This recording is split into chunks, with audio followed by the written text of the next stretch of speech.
So this is an interesting couple. They came to us with primary infertility. They are married for the 4 years, but they are unable to have a conception. They came to us and the husband had done a semen test and it has come as azoospermia.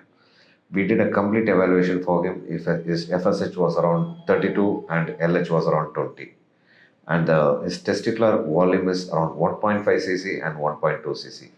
This is one of the smallest tests in which we had successfully retrieved the sperm, and it is by God's grace.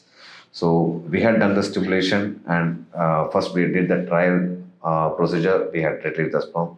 Now I'm explaining about the IVF procedure.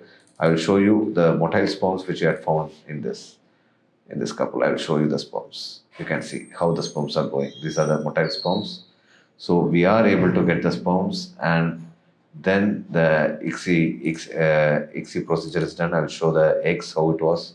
So these are the eggs which we had retrieved, and we had done the fertilization, and I will show how good the blasts are. You can see the blasts here.